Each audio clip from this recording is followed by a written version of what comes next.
So I guess my next question is probably something that is on everybody's mind across the country. If cannabis is so good and if it's so beneficial in the many different areas as far as the medicines, the clothing, and the variety of different things that you can use it for, why is it legal in one part of the country and not the other? You know, why is it legal in one state and not the state right next to it? It could be illegal.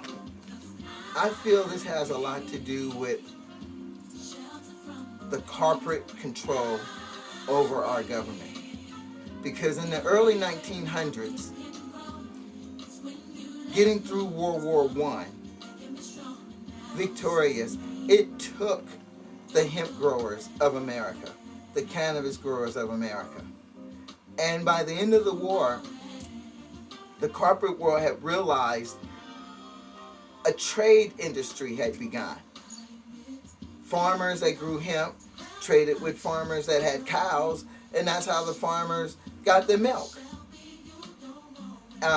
Sometimes people even were able to lease property with never putting any money down just because of the knowledge they had growing cannabis.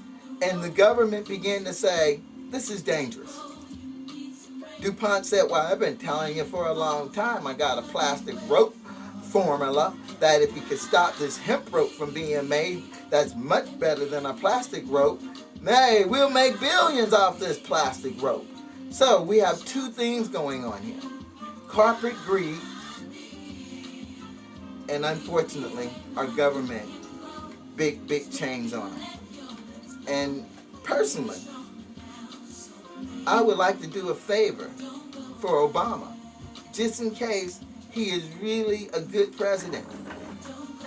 I gotta sharpen my teeth real soon, and I'm gonna break his chains that the corporate world have him chained to, and this time. And I surely say we'll be able to see is he's a man of the people, or was always a plant from the jump. Once again, soon I have to sharpen my teeth. And I decided I'm going to bite the chains that hold our president bound to the corporate world. And let's see what's really behind the man. Was he really for us, or was he just a plant? Just to distract us for a while. Blessed be. All right, now speaking of the president, what do you think about him? I mean, personally, that stuff that you know about him or things that you've heard or whatever that you've seen done in the past year or two. You make me smile when you ask that question, because he being a black man, yay! Black man for president. But the whole time, my mama can't see. Every time she heard his speeches, every time she heard him talking on the radio, mama said, that man lying. He came back what he's saying. And look at him now, a year later. Who is he giving all the money to? Who's still losing their jobs and losing their home? Okay, the president was lying from the jump when he said he was getting in there for us. So all I know is sometimes we need to listen to mama. Mama said he wasn't right from the jump. But I'm going to break his chains. Let's see where his heart's at. I think them chains might have him confused. All right. Okay, so a couple questions in closing here, I guess. What are some of the diseases that you know of that cannabis is good for? For sure, glaucoma. Cancer, many different types of cancer. Because the cannabis itself, the cannabinoids in it, binds the cancer cell.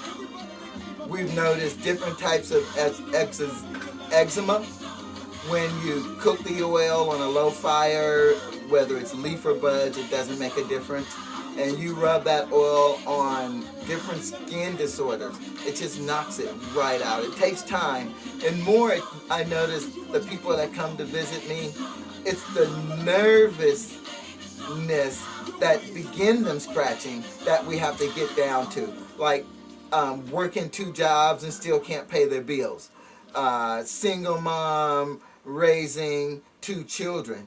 So it's, to me, not only making the oil to help heal these skin diseases, we have to get down to the root of What have are women unable to raise their children? What's the root of getting our men, 50% of them, locked up in jail? What it is we don't have an economy that's paying everybody. Legalizing cannabis across the board, hemp for industry, hemp for food, hemp for research. Instead of putting these children to work trying to figure out the best military weapon they can invent, we need to put these children in think tanks with cannabis stems and let them get busy. All right, on. So, in the years that you've been working with people and stuff like that, how many, I mean, rough estimate, how many people have you actually seen benefit from the results of cannabis firsthand? On an average year, I have 100 patients. I believe I started with Pebbles and Dennis Perone back in the 80s. It's like making me feel old. I have to like kind of awake some memory cells to come up with that one. As far as how many people, it's way in the thousands. You know, because I deal with an average of 100 a year for the last 5 years that I'm helping. Wow, that is awesome. Okay, so I mean, it can help people. Obviously, you've seen it firsthand help people. We've seen it help with the industry, and we've seen how it can help with the economy. So what do you think would be a good age or legal age or something for someone to start using cannabis?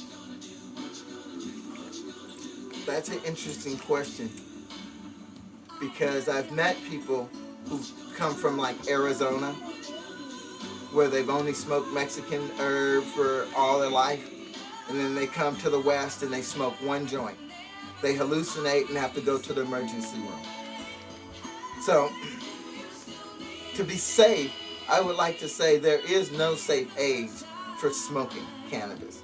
But if you have cancer or you're actually sick under supervision of an adult, I think there should be no limit on the age for using cannabis as a medicine.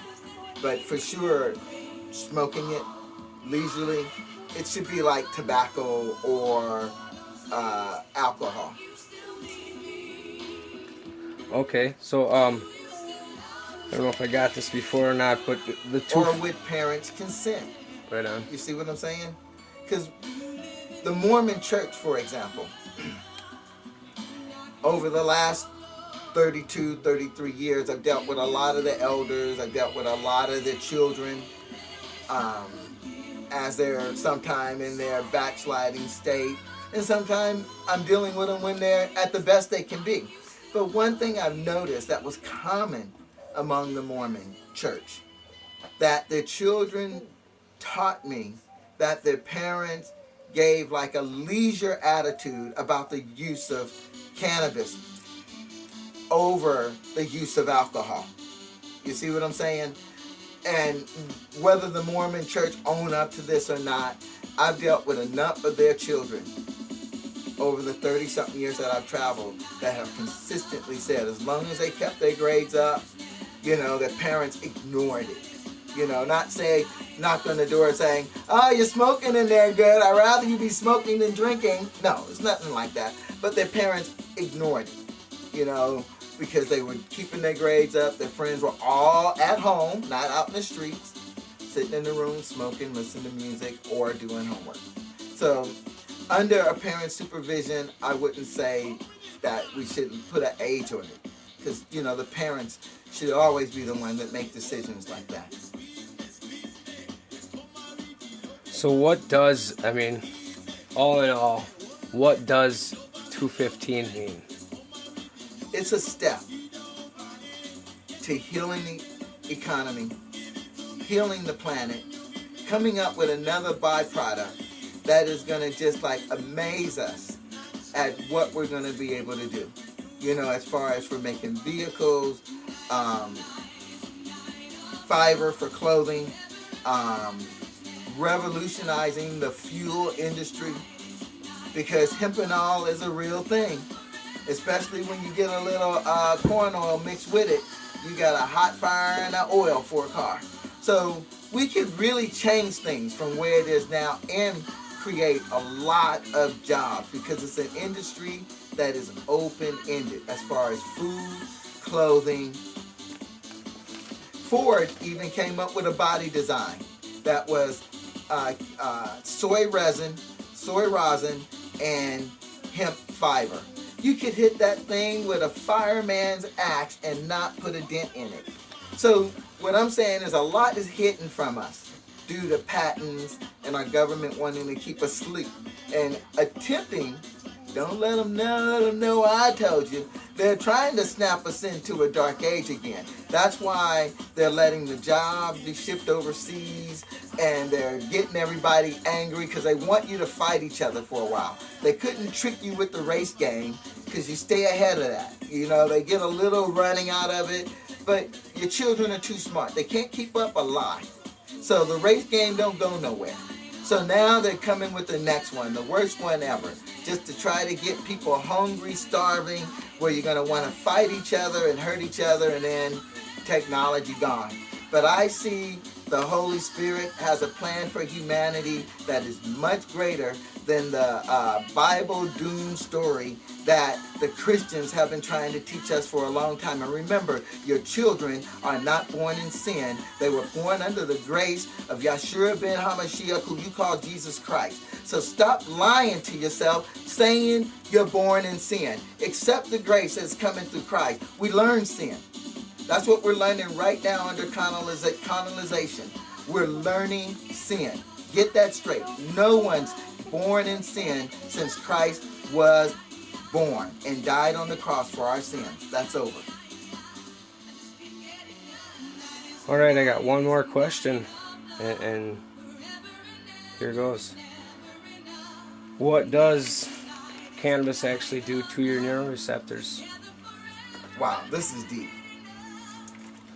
Unfortunately, I don't know how to spell Dr. Courtney's name.